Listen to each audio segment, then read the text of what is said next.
আসসালামু আলাইকুম। আমি আজকে মূলা রান্না করব মাছ দিয়ে। তার জন্য আমি পেঁয়াজ কেটে নিয়েছি, কাঁচামরিচ কেটে নিয়েছি, টমেটো কেটে নিয়েছি। এখন পাতিল বসাইছি, তেল দিয়ে দিব। এখন আমি পেঁয়াজ দিয়ে দিব,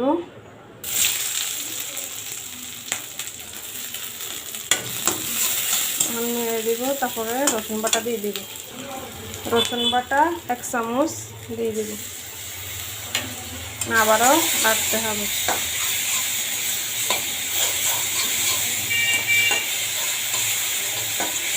তারপরে একটু পানি দিয়ে দিব, তো মশলা কষাতে থাকবে।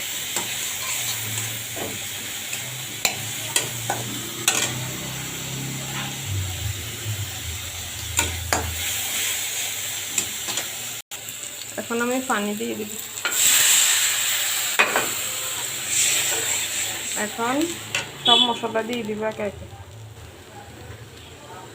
প্রথমে লবণ দিয়ে দিব স্বাদ মতো। আমি ধনিয়ার গুঁড়া দিব আধা চামচ, মরিচের গুঁড়া দিব আধা চামচ। এখন আবার ভালো করে রাখতে হবে। কাঁচামরিচগুলো দিয়ে দিব। এখন আমি ধনিয়ার গুঁড়া, এখন আমি হলুদের গুঁড়া দিব 1 চামচ, হলুদের গুঁড়া দিব 1 চামচ। ভালো করে রাখতে হবে। তারপরে মাছ দিয়ে দিব। এই যে আমি মাছ কেটে ধুয়ে পরিষ্কার করে পরিষ্কার রেখেছি। এখন দিয়ে দিব। আগেরে কাটা ছিল, এখন ধুয়ে পরিষ্কার করছি। এখন দিয়ে দিব।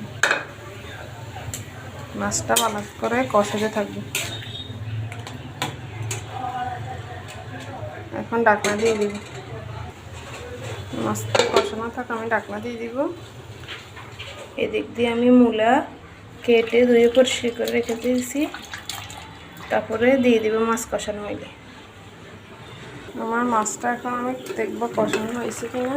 এই যে আমার মাছটা কষানো প্রায় শেষ। এখন আমি উঠাই নেব।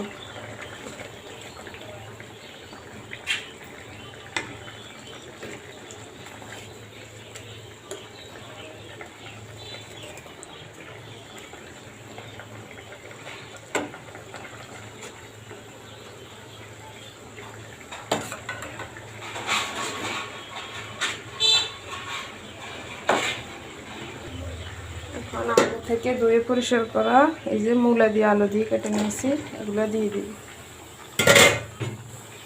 টমেটো দিয়ে দিব। এখন ভালো করে নাড়তে হবে।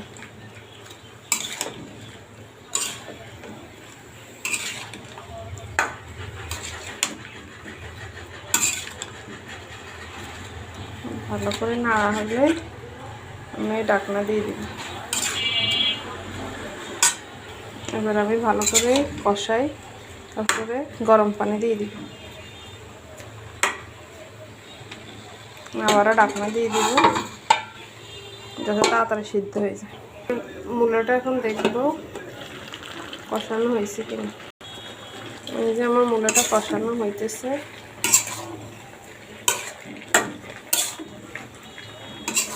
একটু কষানো হইলে আমি গরম পানি দিয়ে দিব।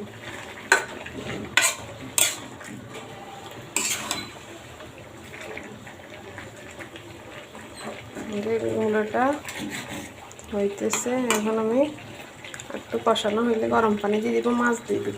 এখন আবার ঢাকনা দিয়ে রেখে দিব।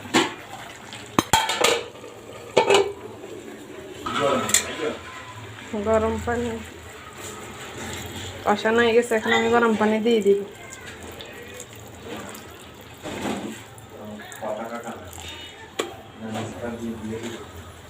এখন আমি মাছ দিয়ে দিব।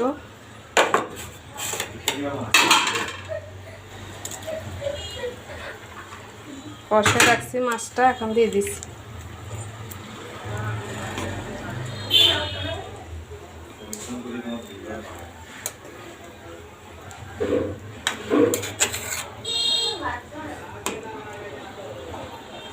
মাছটা দিয়ে দিচ্ছি। এখন ঝোলটা ঘন পর্যন্ত অপেক্ষা করবো। এখন ঢাকনা দিয়ে রেখে দেব।